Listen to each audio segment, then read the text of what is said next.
Assalamualaikum warahmatullahi wabarakatuh. Perkenalkan, nama saya Novita Lestari, salah satu mahasiswi dari Universitas Muhammadiyah Tangerang, Fakultas Ekonomi dan Bisnis, Program Studi Akuntansi. Pernah nggak sih kalian bertanya, bagaimana perusahaan-perusahaan besar mempertahankan produknya di industri? Gimana sih caranya mendapatkan keuntungan yang kompetitif dalam jangka panjang seperti itu? Nah, sebelum menjawab pertanyaan itu, kita harus mengenali dulu apa itu Research Based Theory.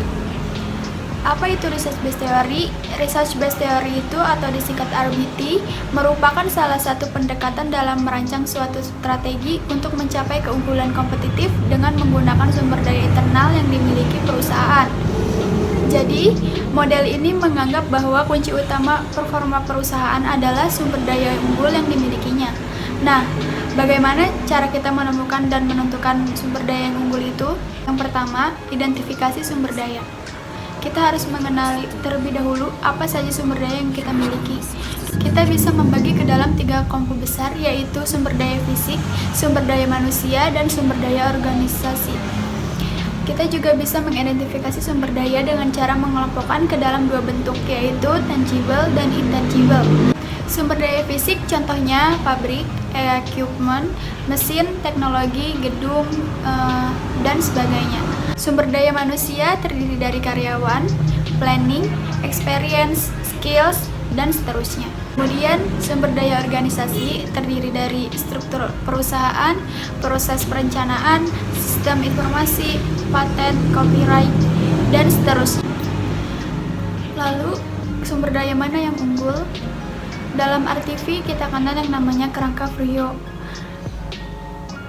Frio ini kita pakai untuk menentukan yang unggul itu sumber daya yang seperti apa. Kerangka Frio itu singkatan dari variable, rare, instability, atau imitate, dan organized. Variable, sumber daya harus bernilai, artinya sumber daya tersebut jika digunakan akan menghasilkan efektivitas dan efisiensi di dalam perusahaan. Apakah sumber daya yang kita miliki bernilai?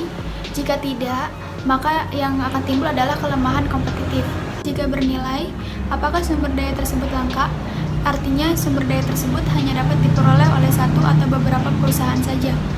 Jika tidak, artinya kita hanya dapat mendapatkan kualitas kompetitif dari sumber daya yang bernilai dan tidak langka itu tadi.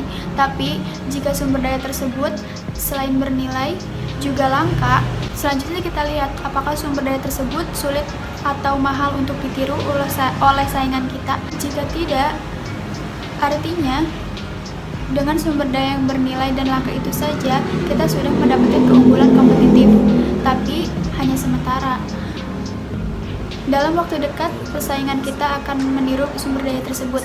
Nah, apabila sumber daya tersebut bernilai, langka, dan juga sulit ditiru oleh pesaing, kita lihat lagi apakah perusahaan mampu mengelola sumber daya tersebut secara optimal. Jika tidak, perusahaan hanya akan mendapat keunggulan kompetitif sementara. Tapi jika sumber daya tersebut dapat, maka perusahaan akan mendapatkan keunggulan kompetitif yang berkelanjutan, artinya keunggulan kompetitif dalam jangka panjang. Salah satu contohnya adalah Apple. Mereka memiliki banyak sumber daya strategis, termasuk salah satunya adalah perangkat lunak dan perangkat keras mereka yang telah berkembang dari berbagai inovasi dan peningkatan selama beberapa dekade. Apple sendiri atau iOS itu tidak sama dengan Android. Kemudian tidak ada yang meniru iOS dan sulit ditiru, dan sampai sekarang tidak dapat digantikan oleh iOS yang lain. Kenapa? Karena dia beda dengan Android dan beda sendiri. Selama hal itu masih berlaku atau selama tidak ada yang bisa menggantikan iOS, maka keunggulan dari Apple tetap akan terus terjaga. Selain itu, Apple ini juga memiliki budaya inovasi yang bisa dijadikan sebagai sumber daya strategis milik mereka. Kenapa? Karena dengan pengalaman-pengalaman yang berinovasi ini bakal meningkatkan keunggulan mereka di pasar. Core competencies yang dimiliki Apple tersebut memberikan gambaran tentang bagaimana perusahaan mempertahankan daya saingnya, meskipun ada tantangan dalam industri. Kompetisi ini menjadikan perusahaan unik, berbeda dengan perusahaan yang lainnya, dan menawarkan keunggulan kompetitif jangka panjang yang digunakan perusahaan untuk menjamin masa depannya. Nah, itu tadi sekilas tentang Research Based Theory. Semoga bermanfaat. Assalamualaikum warahmatullahi wabarakatuh.